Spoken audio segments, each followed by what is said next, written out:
We're still working on resolutions. But it sounds like you're still working on resolutions. Yes, correct. Yeah, we have a meeting with them next week, and we're still working on the remaining zoning issues.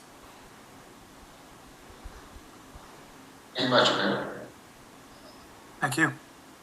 Next up, we have the report back from LA County staff regarding Sleepy Valley Water Company and failed adjacent septic system. Anybody have it? Hello, everyone. Yeah, I'm representing County, and I have. Excuse me. Before we go on, this is Yosh from Building and Safety. I'm sorry to interrupt, but I wanted to add some stuff regarding the GV trucking company for Building and Safety. Sorry to interrupt. Just want to let you guys know also that the owners of the property, they did hire a lawyer. They are due in court. They did make a submittal to Building and Safety for some of the unpermitted buildings on the property. Like the mayor said, we'll meet with them to go over some of the plans that they submitted. It's still lacking a bit of information that we need. So it's going to be a back and forth, but we are addressing the building code and grading code violations on that property as well. Thank you very much. And sorry to interrupt. Yeah. Okay. I have also good news on this. Because according to Los Angeles County Drinking Water Program records, the nitrate level in Sleepy Valley Water Company wells, in both wells, it's below 10 milligram per liter. And then even the latest August 2023 test for well number 1 was 6 milligram per liter, and number 2 was 0. Actually, it's getting better. And so the nitrate level in both wells meet the California State Health and Safety Code Title 11 regulation, and acceptable nitrate level is 10 or below 10 milligram per liter.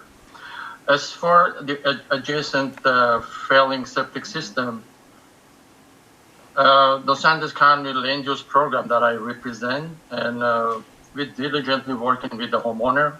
We gave her the homeowner the repair options. We are currently working with the homeowner on the repair options they plan to choose for repairing or replacing their the septic system that is not in a good repair right now. But I'm hoping we'll solve this problem very soon. But the most importantly, water level, a nitrate level in both wells, it's really low and it's an acceptable level. If you need more information, detailed information, you can contact the Environmental Health Land Use Program, 626-430-5380, or the Drinking Water Program, 626-430-5420. Can I just add something to that? So it is true that the nitrate levels are below the state mandated requirements, but when those nitrate levels went above 10, which is the state level, LA County Public Health has mandated that Sleepy Valley actually achieve 0.5 or half the state level. So even though the wells are at 0.6, they are still not within the level that has been mandated by the county to fix this problem. We have been, the water company as recently as this weekend met to discuss solutions, and one of the things that we saw in the dialogue between the homeowner and the county about a year ago was that the homeowner had been directed to go to talk to an agency called RCAC, who provide low interest loans and grants for water systems and residential septic systems. And the homeowner's correspondent said, yeah, we're about to submit all our application information to get that loan. We talked to the people. There are 3 people in the RCAC's residential septic system loan division, and they have no record of ever having received anything from the homeowner.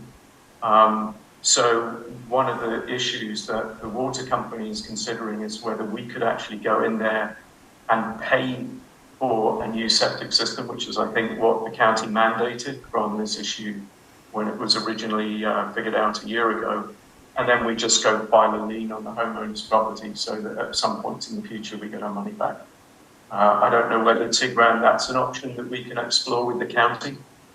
But we would be prepared to do that if the costs of replacing that septic are reasonable, because we still have to get the nitrate levels down to the, what I would call the background level, which is about 0.3 in that community. The other thing that we've been doing is, with the assistance of Congressman Garcia's office, we've been exploring options for other locations to install a new well in the community. The community of Sleepy Valley is bordered by a huge amount of land owned by the U.S. Forestry Service, which is the Los Angeles, Angeles Forest.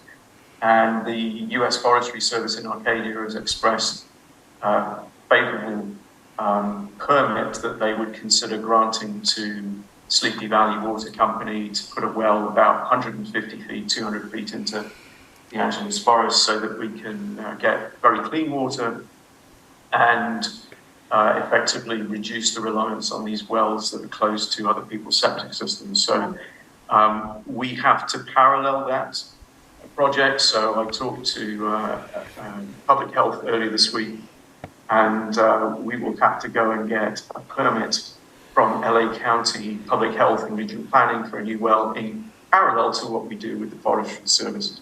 The Forestry Services has limited resources, and they simply don't want to put the effort into granting Sleepy Valley Water Company a permit without knowing that the county's going to give the water company a permit to put a well. They don't want to do that work and find the county one. So we are looking at various ways of solving this issue, but it would certainly be preferable if we can get this done sooner rather than later.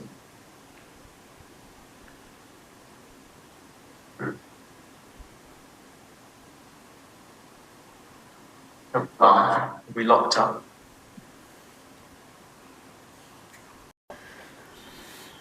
What is the purpose of the regional planning approval and permits on well permitting? Okay, hi, this is Tina Carla from Regional Planning. Can you hear me okay? You can? Hello? Hello. Yes, we hear you now. Oh, okay, great. Okay, so a little bit of background. Basically, a few years ago, we... You hear me? Excuse me? Okay, we got back on.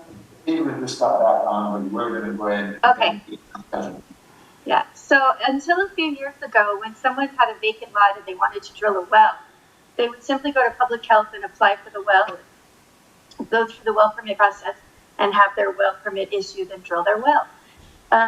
In a couple of instances, this was leading to illegal use of the property, like cannabis farms or RV encampments, or they would use the water to clear the property of all brush. And we know some communities have limits on brush removal. So Public Health and Regional Planning work together to have a program where before Public Health would issue a well permit, they would at least refer the customer to Regional Planning so that we have a chance to alert them, hey, your community has brush removal limits, or hey, RV encampments are not allowed. So in doing that, that's the reason for the referral policy. So what's been happening is if somebody has already applied to put a home on their lot, then we just sign off the well application for free as part of the home approval that we're already reviewing. In other instances, if the lot is vacant and they don't intend to build anytime soon, but they just want to make sure they can get water for future development, then in that case, we would charge currently $625 so that we can review their proposed path, to get to the well drilling site, let them know if there's any protected trees or plant life in the area, and just have on the record that a well is approved, but that a structure or a residence is not yet approved. So that's how it's been going. I think in the beginning it seemed like an onerous extra layer of bureaucracy for people, but now that we've kind of figured out how to work together, Public Health and Regional Planning, and make it easier on the customer and try not to hold them up, but at least, you know, it provides a kind of a check to alert the customer if there's something they're planning to do on the property that's not allowed or that might need permits. So, but if anyone has any questions, I'll be happy to answer them. Then when it comes time, because the LA County Health Department now requires all wells to be tested for their approval, and when it comes time to do what's called a well yield test, a contractor is required to seek approval for the well yield test on the well that was just approved recently to be drilled. So is that necessary, and why? You'll have to sign on the bottom. And so in cases like that where the well has already been approved, we just sign it off for free. You know, just we've already approved the well, or the well was already drilled before this policy was implemented. So we just sign it off. Okay, so it's a fairly fast procedure then. The well yield part, yes. The part that we're concerned and want to check is when they have a vacant lot, they're applying to drill a well. You know, why? Do you want to plant some cannabis, or, you know, it was happening a lot where there was some illegal pot farms and RV and cannabis. So. Thank you, Tina. Anybody else have a question? I don't understand the word so. Yeah. You couldn't understand me? I'm sorry. Well, we just have a very poor, you look beautiful in the picture, but our sound system here just doesn't. Oh, I'm sorry. Really understand, but I get the gist of it. Basically, what I understand is that the climate action plan workshop. That's from regional planning, Cameron Robertson. Great, fantastic. Thank you all for having us today. I'm going to share my screen. See my screen? Yeah. Okay, fantastic. All right, well, yeah, thanks again for having us today. My name is Cameron Robertson, and I'm a senior planner with the LA County Department of Regional Planning. This presentation, it's 20 slides. I'm going to try to make it quick out of respect for everyone's time tonight. The presentation is going to be an overview of the structure and function of the draft 2045 Climate Action Plan. Some of you have maybe seen earlier CAP presentations at an earlier Adtc meeting, but we want to provide the CAP background for the benefit of those who haven't seen it. We will also be working with the town council to try to schedule a charrette in October to do a workshop to kind of work on community priorities, so stay tuned. So the county's draft 2045 Climate Action Plan is the county's roadmap to meeting greenhouse gas emissions, or GHG emissions, reduction targets for unincorporated Los Angeles County by the years 2030, 2035, and 2045. The draft 2045 CAP identifies strategies, measures, and actions to mitigate emissions from community activities, which includes municipal operations. The draft 2045 CAP was developed to implement the GHG emissions reduction policies of the general plan's air quality element and ensure that the county contributes its share to statewide GHG emissions reductions.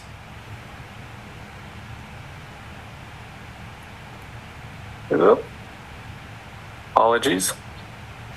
So governments at all levels are acknowledging and addressing the consequences of climate change. The Board of Supervisors has made several motions over the past few years to protect communities from the consequences of climate change. And the CAP aligns the county with state mandates to reduce GHG emissions to 85% below 1990 levels by 2045. The draft 2045 CAP lays out the path for the county to align with and achieve those emissions reductions targets. So the effects of climate change are already being felt in LA County. And these effects will worsen unless action is taken. We've seen our mountain and rural communities affected by wildfires that are increasing in scale, severity, and frequency. Extreme heat days have increased in most of our communities, making it dangerous for vulnerable populations such as seniors, outdoor workers, and young children. And this past winter, of course, we experienced record-breaking rainstorms that surpassed our maximum annual rainfall levels, contrasted with the long-standing mega drought that we've been in for the last 25 years, leading to flooding and mudslides. So, successful implementation of the cap will mean that our residents will experience more benefits at a local level with cleaner technologies, improved built and natural environments, and beneficial health outcomes, all while contributing to regional and global scaled benefits. So now we're going to quickly discuss how the cap quantifies current emissions and sets targets for emissions reductions. So, as discussed earlier, the cap aligns emissions reductions targets with statewide targets. So for its analysis, the cap uses 2015 as the emissions baseline with an update of the inventory to 2018 as it was the most recent year with complete emissions data. The cap meets state targets for 40% reductions by 2030, sets a reduction target of 50% by 2035, and again meets the state reduction target by 2045. State Assembly Bill 1279 also included a statewide target to achieve net zero GHG emissions by 2045, and the cap aligns with the statewide target as an aspirational goal. So the cap conducts a baseline inventory, like I said, using 2015 and 2018 data to quantify the amount of greenhouse gases that are emitted within the county. The inventory categorized 5 different emitting sectors: transportation, building and stationary energy, waste, industrial processes, and product use, and AFALU, which stands for agriculture, forestry, and other land uses. So based on this 2018 GHG inventory, we found that 85% of the county's emissions come from the transportation and building sectors. So now we're going to quickly discuss current and future emissions models. The graph you see here are forecasted total emissions for Los Angeles County and the possible emission amounts without the Climate Action Plan. The forecasted levels take into account the continuation of existing trends in demographic growth, energy consumption, technology changes, and regulation. The top horizontal dotted line shows what the emission levels could be in a business as usual or BAU scenario. This would mean that no further government action is taken to reduce GHG emissions after 2018. The adjusted BAU forecast accounts for expected outcomes of federal, state, and local measures that were implemented before the Climate Action Plan, such as building energy efficiency and vehicle efficiency standards. So as you can see, the emissions would be projected to slightly rise or to just slightly decrease over the next years to 2045. So this graph shows the 2030, 2035, and 2045 reduction targets identified by the dotted line with white diamonds. These are the state targets.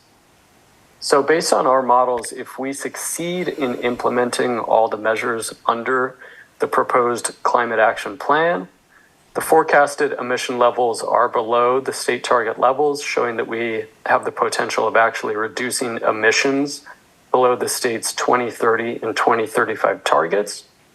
And the graph also shows that through the cap actions, we should be able to meet the 2045 target of 83% emission reductions below 2015 levels. So now we'll dive into the draft 2045 CAP's roadmap for how the county will achieve these emissions reductions. So the CAP utilizes the data and models that we've just discussed to create a roadmap for meeting the GHG reduction targets. And the roadmap to achieve these targets is organized by strategies, measures, and actions. The CAP includes 10 strategies, which are broad, overarching goals within each of the emissions sectors. The strategies generally describe end results goals. Supporting the strategies are 25 measures, which are programs designed to be quantified to track GHG emissions reductions. And to achieve these measures, the CAP has 95 implementing actions, which are comprised of policies, programs, or tools that contribute to reducing GHG emissions. The CAP also includes approaches to ensure equitable implementation in our communities. This information is then tracked on the implementation side to ensure that we're meeting our emissions reductions targets. So this is a dense slide, but here are a few examples of the framework. So strategy number 2 on the left part of the slide here is to increase densities and diversity of land uses near transit. So over on the right, it gives you the measures and actions that support this strategy. For example, measure T1 to increase density near high quality transit areas is implemented by action T1.1 and T1.2, which directs the county to develop land use tools that will increase the production of diversity of housing types, such as missing middle housing. And strategy number 2 is also supported by measure T2 and implemented by action T2.1, which directs the county to develop plans that support residents' ability to live and work in the same community and reduce commutes. So this is just a snapshot of how the roadmap is organized in the CAP. So aside from the strategies, measures, and actions, the CAP also includes which county department will lead the implementation and lists its partners. It identifies performance objectives and tracking metrics to serve as guideposts to measure progress. It suggests timelines for implementation, and it identifies general costs and possible funding sources for implementation.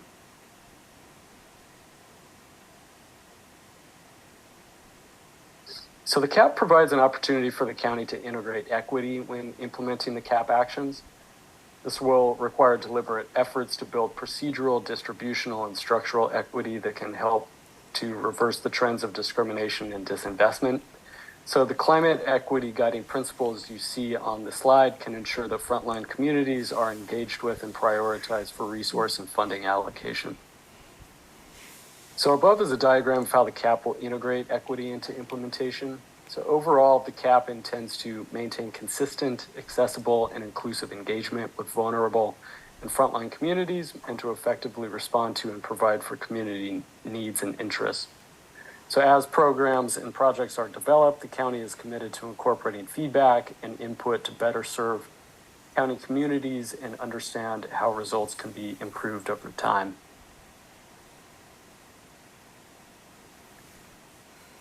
So there are a couple of upcoming events to be aware of. We will be providing informational presentations like this one to the Regional Planning Commission on September 27th and October 4th. Then on November 15th, the CAP will go in front of the Regional Planning Commission for public hearing. Subsequent events, such as the Board of Supervisors public hearing, are dependent upon the actions of the RPC. So here are the project website and contact information if you'd like to review the project materials. And as always, we are available for questions now and available in the future. So I have a couple of questions. What are the other counties adjacent to LA County doing about this? Riverside, Kern, Ventura, Orange County, do they have similar climate action plans, or is this something that's unique to LA County?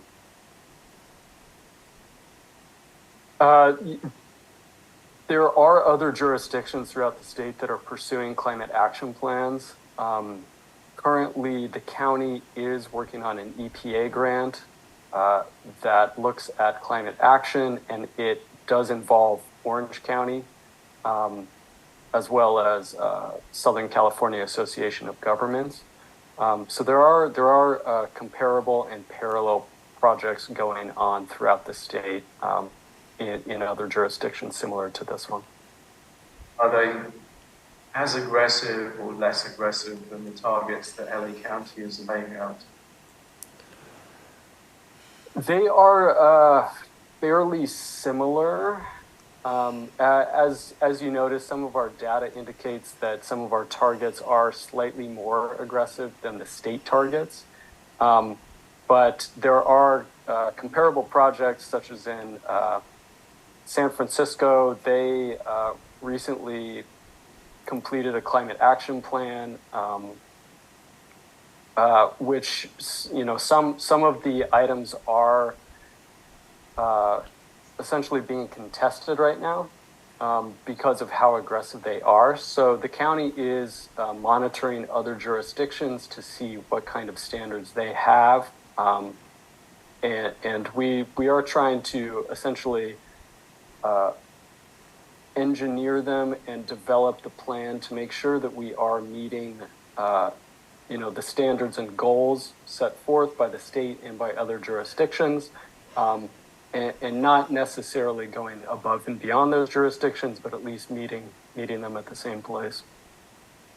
And just if you say, look at the last 5-year period from 2017 to 2022, your slides identify one of the biggest sources of pollution as vehicle emissions. Obviously, I mean, you'd have to be blind not to see the number of electric vehicles that are now on the roads around Southern California and in LA County. Has there been any impact so far of those, not just electric vehicles, but the continual improvements in gasoline and diesel emissions on the amount of measured emissions that you're seeing in that 5-year period?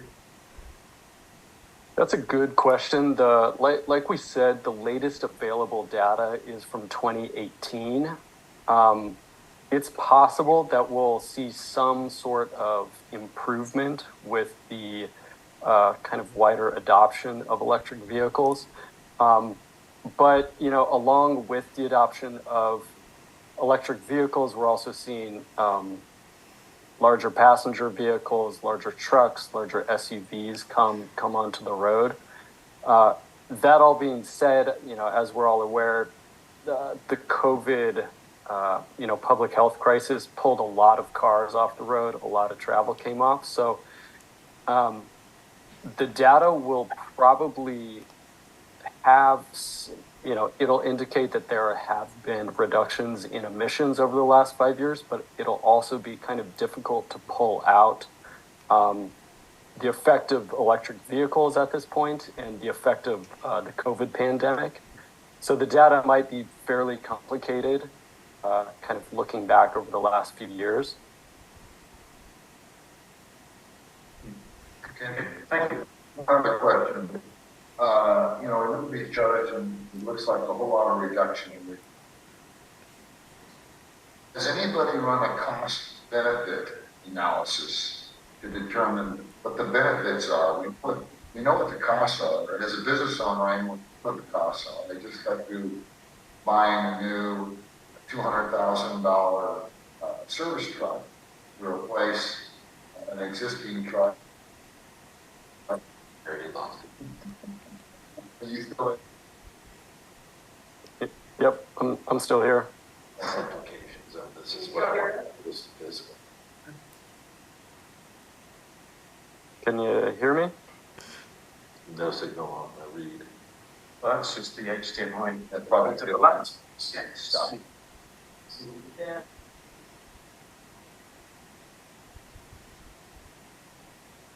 So I can still hear you and see you. Wow, just that would do it? They're there. All right. Okay, For sorry. that live. We go for that live. I don't know that. Cameron, Cameron, can you hear us? are you still with us? I can, yeah. Can you hear me? Okay, so I don't know if you heard my question. But, my concern was, has anybody done a cost benefit analysis to prove to the public this is beneficial? I understand that reduce. But if that all takes place, what's the benefit? What, the cost is quite a bit. That's why a lot of contractors are leaving California, quite frankly. Yeah. Personally, as a contractor, I started to say we had to purchase a new diesel truck for $200,000. It gets half the mileage that the old truck got, and the old truck runs absolutely fine. So, it's something where we're putting the bill, and it's not that we're paying the bill; our customers are paying the bill. As if we had to pay the bill ourselves, we transfer on to the customer, and it's expensive to live in California. So, looking at this cost, have you done a cost? Sure. Yeah. Thank you for that question. And this is something that we hear often from the constituents is, what are the costs? What are the benefits at the individual level, the business level, community level? And for this project, and kind of the regulatory and scientific basis is set at kind of a regional level. A lot of the particularly the state mandates, they look at the major costs and benefits at a state and regional kind of climate level. The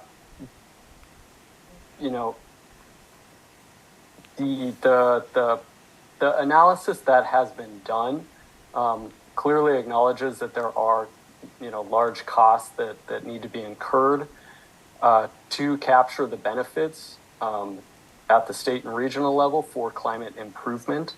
That being said, as far as cost benefit being done at the at a smaller scale, at a business scale, or at an individual scale,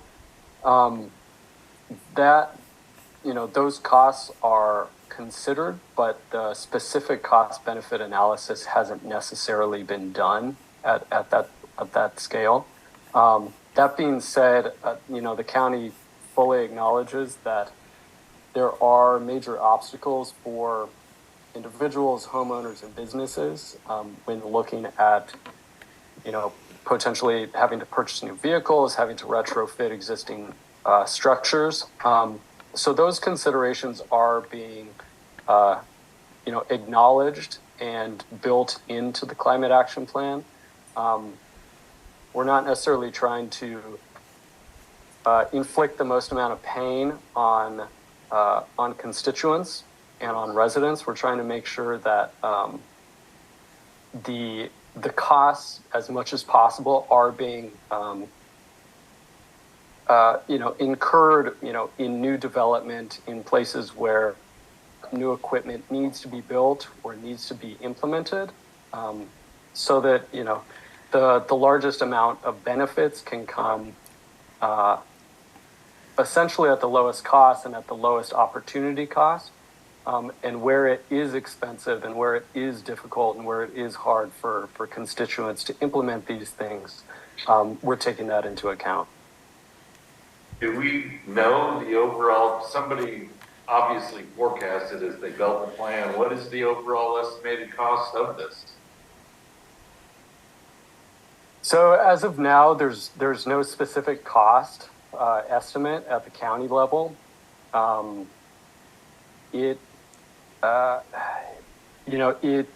The climate action plan looks at this kind of at a kind of a large policy level.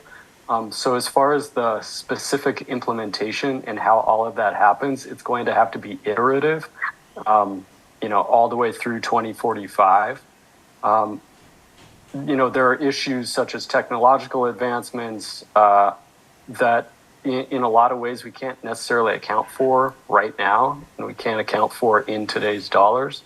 So as far as the specific cost expectations, those those analyses haven't been specifically run. Essentially on a project level, that's So if we don't know what it's going to cost, it's pretty hard to implement something and see a lot of pain coming from that, and we don't have any clue. We've got a plan in place, but we have no cost attached to it. That's disturbing. So in our Appendix E, we have kind of a generalized cost estimate, but as far as the $2023 cost estimate, that's not included in the plan at this point. But yeah, we take that comment seriously. Thank you. We appreciate the report, Cameron. You did a lot of work preparing this. Appreciate it. Yeah, and if there are any other questions or comments, please feel free to reach out to us. Cameron, you're going to come back next month? We are. Yep. We're going to coordinate with you, Mary, and we're trying to put together a quick charrette just to look at some of these actions and try to work on a prioritization. Have a bit more of a in-depth conversation with Agua Dulce Town Council and members of the public on priorities. Okay, because what I'd really like you to concentrate on are any of the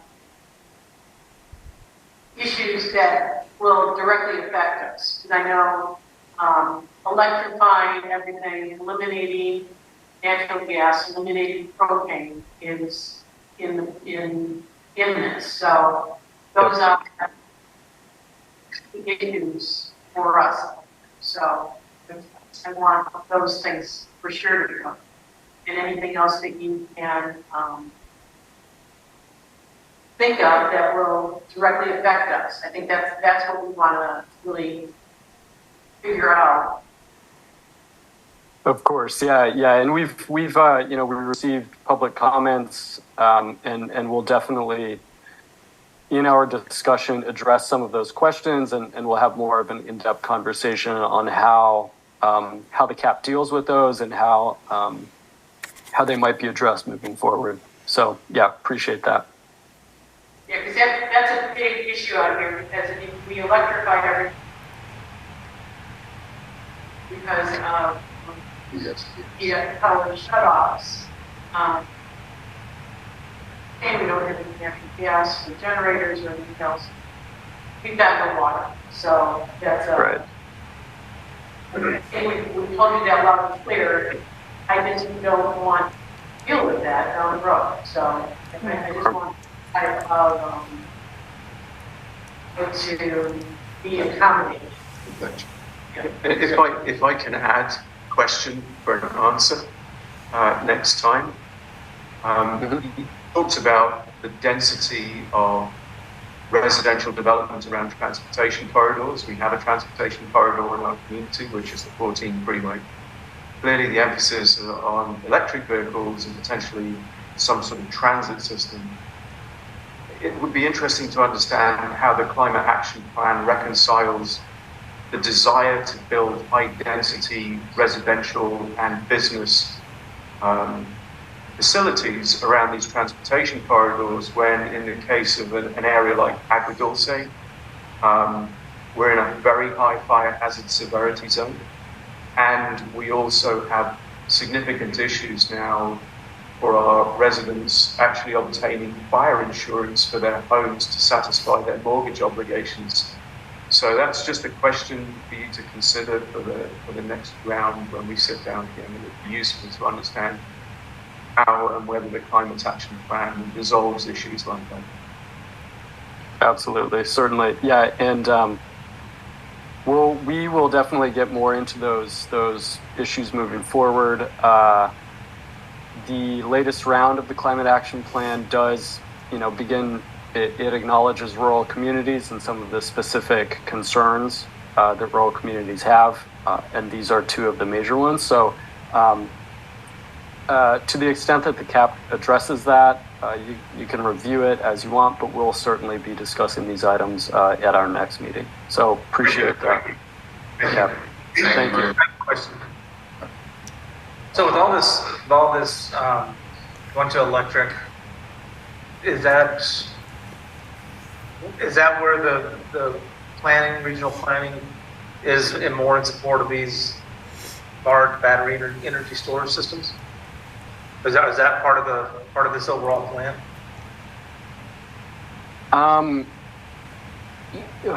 To the extent that it plays into a kind of a more robust utility system, yes, it does, and it can. That all being said, we do acknowledge that there are community concerns, community impacts that are about both battery storage as well as solar and wind generation. So there are major concerns with these that we're trying to address with communities, and battery storage is one of them. But it is also, as we see, it's going to be a larger and larger component of a more robust utility system moving forward. All right, thank you very much. Look forward to the meeting next time. Sounds good. Thank you all. Thank you. Page up, page down. There we go. Yeah. So what I really want to do is cover off the discussions that we had with the county on the 1st of August. That was quite a productive meeting. And then address some correspondence that we received from the county and also from the bondholders from the original 2002 bonds, and then just briefly reference some recent disclosures by the California Department of Fish and Wildlife that were really that sort of came about in late June, early July, that we discussed at the last town council meeting that the California Department of Fish and Wildlife has replied to. So if you could go to the next slide, Mary, please. So the first issue that we discussed, and I'm going to preface this by saying thank you to the county for having those two meetings with us.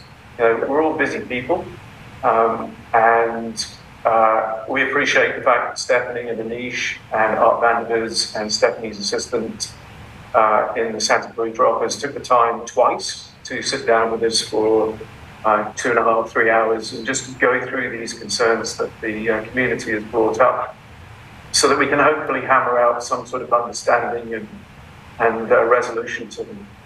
The first issue that we covered off in that meeting on the 1st of August was the fact that around about July 31st, the day before the meeting, the Agri Construction LLC, which is the contractor who does the work on the project, their contractor's license had been suspended because their liability insurance had expired sometime in late June, and at the same time around about their contractor's bond had expired as well. So the county, they don't look at the State Contracting Licensing Board websites every day.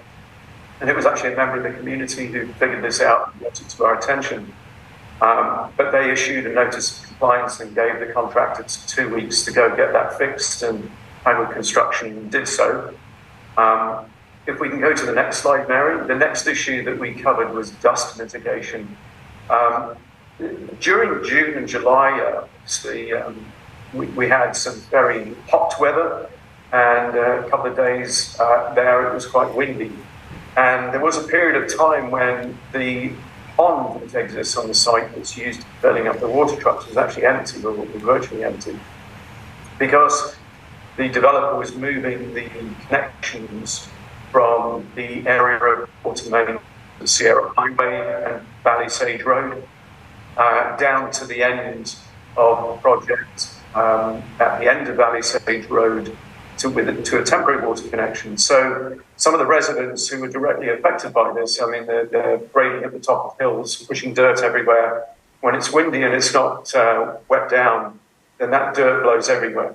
And the dirt can blow around within the bounds of the project, but once it starts to cross outside of that, it becomes an issue. So we raised that with the county, and the county basically said, we've talked to them about this. We've also got the South Coast Air Quality Management District involved. The South Coast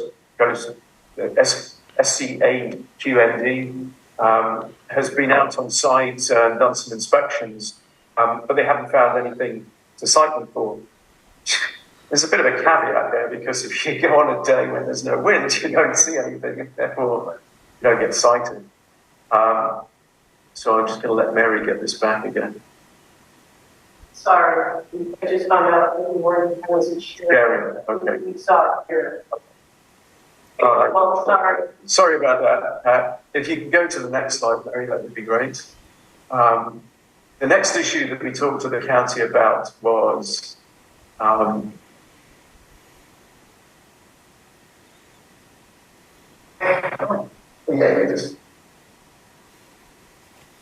just look at my copy of this so I can make sure we're at the right. Hours of operation. Okay. Yeah. So the hours of operation. There are some residents who are very elderly and not too healthy adjacent to the project, and the developer was moving equipment around from 6:30 in the morning onwards. The CUP says that they can't do anything before 7 o'clock in the morning. There is some conflict between what's in the CUP and what the county has in their general standards, but the CUP takes precedence. And I think the sense was that the county would sit down with the developer and I think take a stronger position with them, because they're getting a bit fed up of us coming to them saying, why are they doing this? Why are they doing that? And sort of more directly explain the consequences of, continuing to violate some of these issues in the CUP. We could go to the next slide, please. The other issue, the other direction, there we go. Valley Sage Road obviously has had a 20+ inch water main excavated and installed along it. And most of the residents on Valley Sage Road are on the northern side of it, because the southern side is basically the 14th freeway.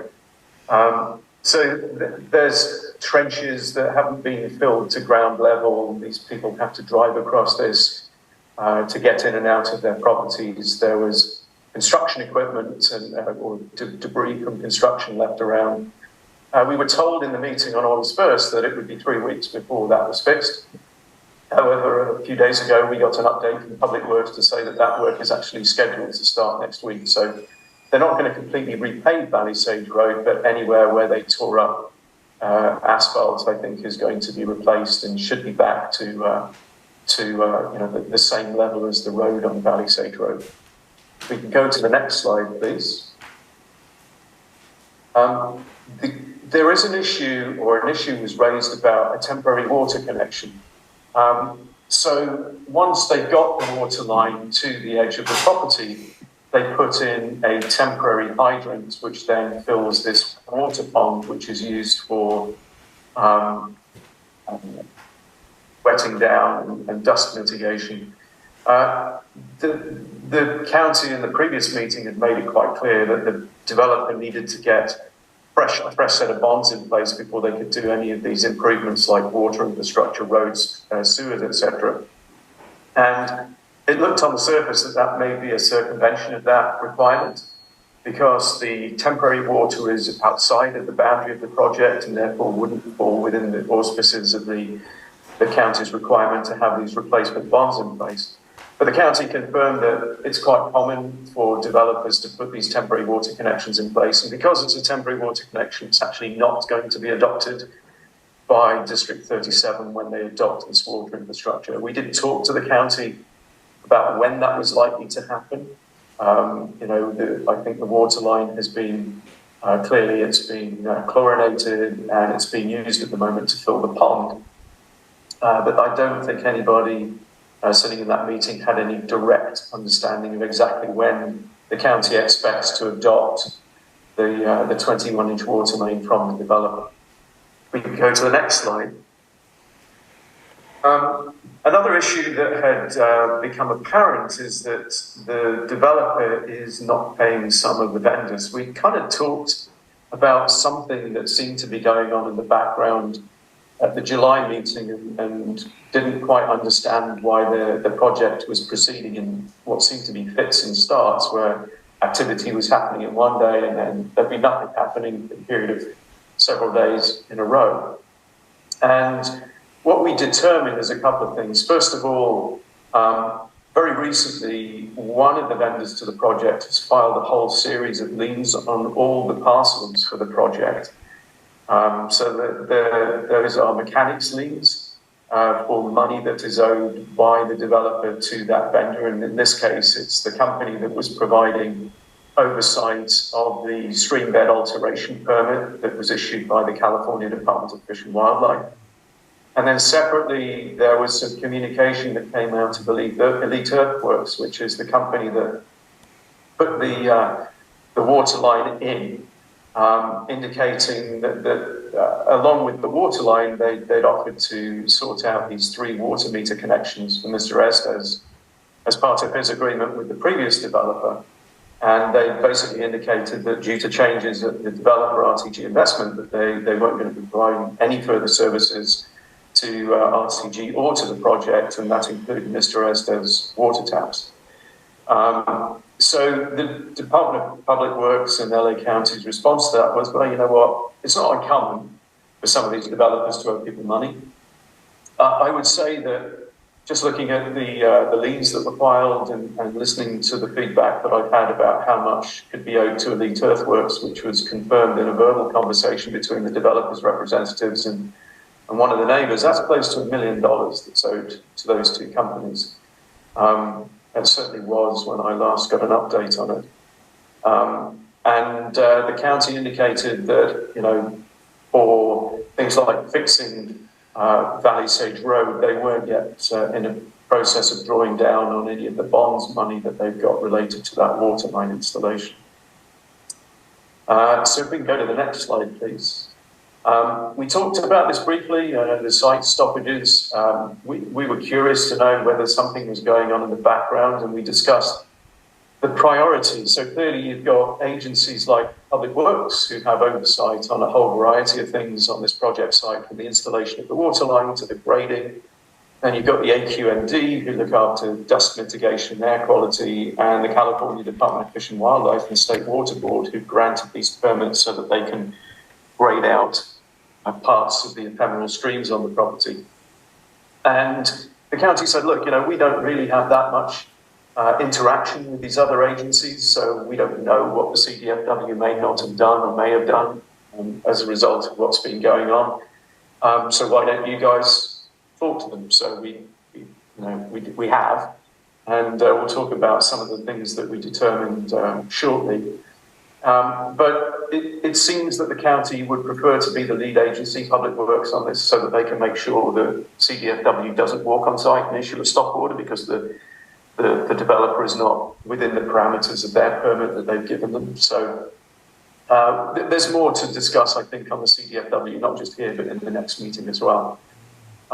So if we go to the next one. There, obviously, we talked about this ongoing dispute. Mr. Estes filed a new lawsuit in late June. Previously, in 2002, the county had told the then owner of the project that they needed to get a land easement from Mr. Estes, and Mr. Estes negotiated that with the original developer. He said, I'll give you my easement so that you can get these water tanks located where you need to. And in exchange for that, the previous developer agreed to give him 3 water meter connections from that 21-inch main. And the way that that agreement was structured was that the developer wouldn't get the benefits of the water until Mr. Estes did. But clearly what's happened now is they've put a temporary connection on the end of that 21-inch main. They're filling that pond and they're getting the benefit from that water. But there's an ongoing saga, I think I can best describe it as, between Mr. Estes and the developer to try and get the developer to come up with a set of plans that says, here's where those water main connections are going, and here's all the paperwork, our engineering drawings. This is not Mr. Estes' job to go and draw up these designs and get them approved by the county. That's all on the developer as it currently stands. So we raised this issue with the county, and they basically said, well, actually what happened was when we were doing the grading diagrams for the rough grading permit, we shortened Sunset Way, and we then meant that has resulted in those easements no longer being required. Therefore, we, the county, feel Mr. Estes has been misrepresented by, bringing all this up with the council. And I would disagree with the county's view on that for a couple of reasons. One is the fact that Mr. Estes, the fact that the developer doesn't need those easements anymore is irrelevant because there's a quid pro quo here. He's given them the easements. They're obligated to give him the water meters. It's as simple as that from a legal perspective. And separately, there's water in this main. Mr. Estes can see that there's water being used on the project site, which is another breach of the agreement. And there's this legal concept called laches. And laches says that if you at some point go to court and sue for some sort of claim, and it's been apparent to you that that issue has been there for a period of time, the judge can turn around to you and say, well, why didn't you do this in 2023? Why did you wait until 2026 or 2028 or whenever this happens? So there are time-based issues that drive this lawsuit. And I don't necessarily think that LA County is the best arbiter of the dispute between the two of them. I can see certainly Mr. Estes, having read through some of these agreements, I can see his position, and I can understand why he's having to go through this process. I think it's disappointing he's having to go through it, particularly in view of the fact that the developer came to us in November of 2021 and told us they wanted to be good neighbours. And this is not exactly a way to start off that call to action. If we go to the next slide, the other issue that we discussed, and this was, I think, a perplexing exchange. So we obviously know that there's a $2.27 million letter of credit that was issued by Credit Suisse. We know that Credit Suisse has had some issues. We know that that letter of credit is supposed to renew every 12 months. It should have renewed in July this year. We went to the county and said, could you just go to Credit Suisse, send them an email, and just let us know that that's all okay. And the thing that you hear the most from the constituents in this community is this concern of, what if the developer gets halfway through this project and disappears? They're an offshore company, they don't have any previous development expertise in the United States. What happens to our hillsides if that happens? And clearly, we know now, the grading hasn't been going on for just over, well, it's been going on for maybe 12 months if you're lucky. And they're already at a point with some of these vendors where the vendors are filing, liens over amounts of money that over the scheme of this project are relatively insignificant. So this is not an unfounded concern. So it was a rather surreal moment to have the head or the deputy head of subdivision development public works trying to explain the international banking market to us. I think that, it came down to us asking, look, what difference does it make to you whether you send an email to Credit Suisse or not? Why give us so much pushback on something that's quite simple? So I don't think we ever managed to bottom this out, and much in the same way that we didn't manage to bottom out the next issue that we'll talk about that we had to go and figure out for ourselves. But it was somewhat unusual that we got so much pushback for what is essentially a simple request, and one that I don't think is without merit given the current, financial challenges that the developer seems to be facing on the project. If we can go to the next slide. The final thing that we discussed with the county was this October 11th deadline for recording the unrecorded part of the map that was approved in 1994 and then again in 2007. And as I mentioned, back in February this year, the developer put in a phasing plan request, and phase 2 now of the project is the open space that will be managed as trails and what have you by the county, and for the benefit of the community and the people who live in that subdivision. And what the county explained was that by recording that phase 2 open space map, it would therefore extend all the other portions that are not yet recorded. So I think Stephanie came to us last year and said that the supervisor is obviously very cognizant of the fact that this is a 30-plus-year-old plan that was approved and is very concerned about it. And yet here we are with the county, despite all the things that they know about subdivision development in high fire hazard severity zones in the current environment. I mean, we just listened to 25 minutes of stuff about the climate action plan and how important it is that we do this thing properly, and yet here we are finding ways to get these things to live on using very tenuous means. I think the people in the room did know how long these maps would be extended for. I need to go read the Subdivision Map Act to figure this out. They seemed reticent to actually put a number on it, but I think we can reasonably expect that the developer is going to try and record this map and therefore get the unrecorded portion to live on for a little longer.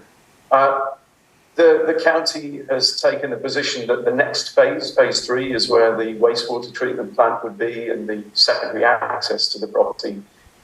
However, that presumes that the developer doesn't go and put in another revised phasing plan and try and build everything else without, without doing what they're supposed to. And you can't predict the future, but we will keep a close eye on this October 11th recording deadline for that open space portion that was applied for in February this year.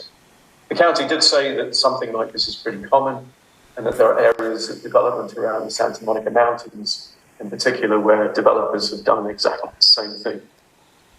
If we can go to the next slide, please. Right, let's talk about the 2002 bonds, because this one, if you remember, we raised this issue and said, well, the project's been sold and the agreements with the previous bondholder, how can they still be valid? And the county came back and said, oh, no, look, move along, there's nothing here to see. Those bonds are still valid, they're still good. And we said, well, how can they still be good? And we didn't get a question, the answer really in any meaningful way. So we then went to Travellers early this year and we said, hello, we're the council. You've got these bonds that you inherited in your acquisition of Gulf Insurance. Could you just answer a couple of questions for us? And they came back and said, look, the issue of whether the bonds are valid for somebody who owns a project and then sells it to someone else are actually quite complex. But the overarching issue here is actually covered by the California Code of Civil Procedure. And it says that each time this multiple agreement gets extended, then there are periods of time when that extension expires under which the beneficiary, in this case LA County, could make a claim against that bond. And it's 3 years in the case of a claim for statute, and it's 4 years in a claim for breach of contract.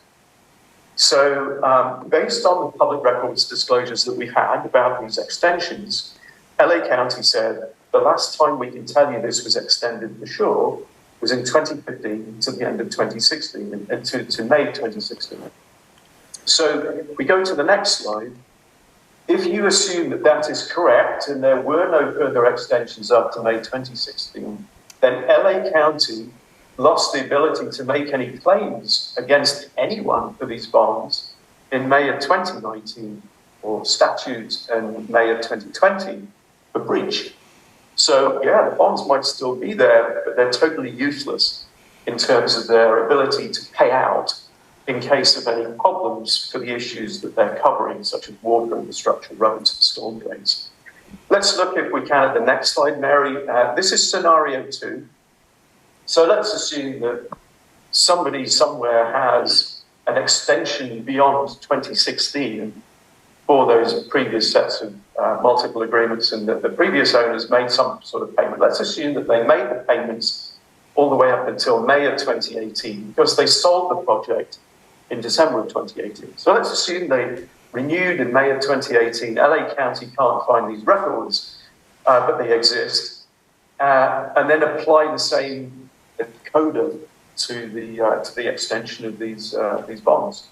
If they would go through May of 2019, which was the last date that the previous developer could have extended that to, then they would be good through May of 2021 or May of 2022. Newsflash, it is September of 2023, and these bonds are no longer claimable under the California Code. So I have to say we were right in this. I think we did our due diligence on this properly. And if we go to the next slide, So the next slide really looks at what LA County has told us again. They've come to us and said, well, we found this renewal from 2021 that was paid using the online permit system, Epic LA, for $570 to renew a multiple agreement related to this project. But we can't give you a copy of that multiple agreement because we're still negotiating it with the developer. It's still in draft, and the Public Records Act stops you getting a copy of that. Now, what you can deduce from this is that that $570 payment is not for the multiple agreement from 2002. It's for a new multiple agreement that's tied to the next thing that we're going to talk about on the next slide. If you can just forward one slide, Marie. There needs to be replacement bonds commensurate with 2022, 2023 valuations. I suspect that the county probably priced these out at 2020 valuations, not 2023. I don't know whether there's movement because the developer hasn't signed on the bottom line. But there was a concern that has arisen. I mean, if you look at what we were told about the dispute between Ken Estes and the developer back in, I think, August, September last year when we first raised this, the county just said, oh, that is an issue between Mr. Estes and the developer. When the county knew at the time that these maps had been redrawn so that those easements weren't required anymore, it would have been so much more helpful if the county had just said back in October last year, hey, you know what? We redrew the boundaries and the easements aren't required anymore. So we could have just moved on. And I think we as a community, as a council, were learning this from Public Works at the same time as some of the other people who work for the county who are around the table who don't work for Public Works. And we drew the same conclusion. Hey, you know what? It would have been kind of handy to know this when we first asked you rather than getting this flimsy answer that you gave us at the time. So based on some of these issues and the concerns about some of the things that aren't said in these replies, we went back after our meeting, as we discussed in the correspondence, and we wrote to the county and said, look, could you just really clarify the position that you took in that meeting on June 5th, which is you're not going to give any more permits beyond the basic grading permit for this project until those replacement bonds are in place. This is the reply that we got back, and I think this is very reassuring for the community, because this tells you that there's a finite point that this project will not be able to go beyond until these bonds that would cover the county and the community and the taxpayers of LA fully for things that could go wrong in the future, particularly in view of the backdrop that we have now, which is that the developer is, slow paying some of their vendors, or in some cases, not paying them what they should be. So I think this was an important concession, if you like, that we were able to get. And it's hopefully going to reassure some of the people who live next to the project that things are going to be done with the right level of financial protection in place for the community and things get signings. We can go to the next slide. I mentioned the California Department of Fish and Wildlife. In 2021, the developer obtained what's called a stream bed alteration permit. And that basically says that we need to tear up some parts of this project where there are ephemeral streams in the valleys between some of the hillsides, particularly on the southeastern side of this particular phase of the project. And as part of that agreement, they were required to get a designated biologist. And the biologist goes in there and deals with all the biological resource issues that are spelled out in the permit, stormwater mitigation, impact on protected species like the California legless lizard, pit foxes, impact on the groundwater table and the supply, that sort of stuff. So the biologist is there producing all these reports and putting them into an online reporting system that then goes to the CDFW and the water board. It turns out, after we got this response from the CDFW, that the biologist turned around in the middle of May this year and said to the developer, hey, you know what? We're suspending our work on the project because you haven't paid the bills. And they wrote about a month later in mid-June to the CDFW and said, oh, by the way, our name's on this permit and you guys need to know that we've resigned. we've suspended our work on the project and unpaid. And the dialogue internally in the CDFW was basically very quick. And I have to commend them for this because they turned around and said, all right, well, we need to get a warden to go on site here. And the end of the disclosures that I've got are from about mid to late June, where they're trying to pick a date for going out on site. So I had to put another request in to say, well, could you tell me how it all ended? What did you actually do? But the dialogue internally at the CDFW was, well, hey, look, this has happened and they need to have a biologist, and it's probably highly likely they're trundling around without one at the moment doing what they please. So we need to get out there and figure out what they're going up to. So I think that it was a great suggestion from LA County that we go and, interact with the CDFW. And I hope that within the next few weeks we'll get a reply from them and we'll be able to figure out exactly what the CDFW did in response to this and the degree to which the developer is in compliance with whatever orders they wrote down. If we could go to the next slide. I think the one thing that we should do, and I think it's just polite to do so, is to reply to travellers and thank them for what they did in just replying to us and taking the time to draw this to our attention and explain it to us, and just confirm that based on the information that we've had from the county, the most recent extension that the county was able to produce was to 2016.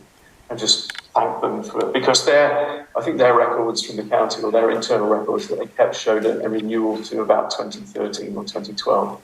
So I think we should just write them a very brief and polite reply and just say thanks very much.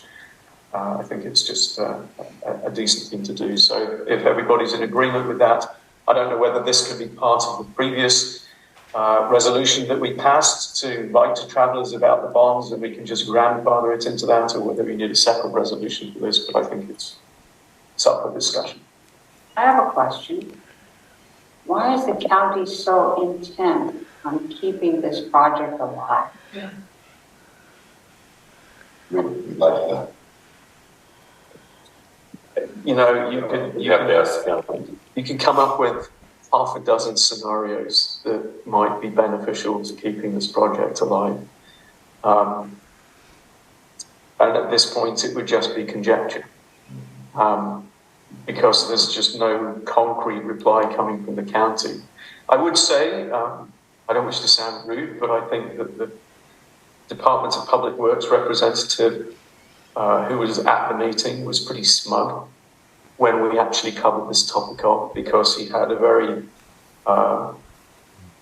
supercilious smile on his face when he rocked back in his chair and said, yep, this project lives to see another day. And I thought that was quite telling. The other thing I thought was quite telling was when we were talking about the easements, we were asking, about the developer, and that person, that representative, Mr. Vanderman, said, well, we don't need those easements. And it sort of stuck out to me as an odd thing to say, because it's actually the developer that doesn't need the easements, not the county. So you do wonder exactly what the agenda is there. Some of those things that were said. And I keep asking this question all the time, that Catherine Barger has not taken a stance on this at all. No, I think that if you're tracking what's happening with the BEST project, I mean, she took an audience with the Acton Town Council about the battery energy storage system out in Acton. They explained what their concerns were, what the due process needed to be under the various provisions of the county planning and state planning. And I assume they got the yes, I hear you, and then 2 weeks later the LA County Public Work or Regional Planning passed it with a ministerial review, and it's now going to become a lawsuit. So she obviously does not have our best interest in her agenda. Well, yeah, the Psycand Engineering, the company who drew up all the plans, if you look at the public records online, they've been contributors to her election campaign and that of her predecessor and other supervisors like Sheila Kewell. So maybe we just need to go raise some money and give her a campaign check or something to put it on her agenda. I mean, it certainly would be useful to have an audience with her. just so that we can voice our concerns directly. But I'm not entirely convinced that the outcome would be any different because I think There's some candidates that are going to go against her. Yeah, I mean, I'm sure there'll be options, but I mean, you know, as a town council, we're not really here to promote candidates over A and B. You know, the community can draw their own conclusions about who they want to vote for when that comes up. In regards to the letter, I think that to me seems in order. Make a motion to vote on it. I make a motion for someone to make a motion. I'll make a motion. All right, I'll second it. Second by Scott. Any discussion? All those in favor say aye. Aye. Opposed? Thank you, Chris. Thank you. Yes. Are we going to have another follow-up with the agency again and with Stephanie, or was that worthwhile? Well, I think at the end of the last meeting, the mobile phones came out and we sort of got told that we should be happy that we'd had those two meetings because they're all very busy people. I think that there's nothing at the moment that's warranting a follow-on meeting. But the one thing that this thing has done continuously for the last 18 months has been the gift that keeps on giving. Yeah. So that's not to say that there won't be other things that we need to raise over time. What is going on with the community group that was formed? It's the next topic for discussion once we move on. I will say,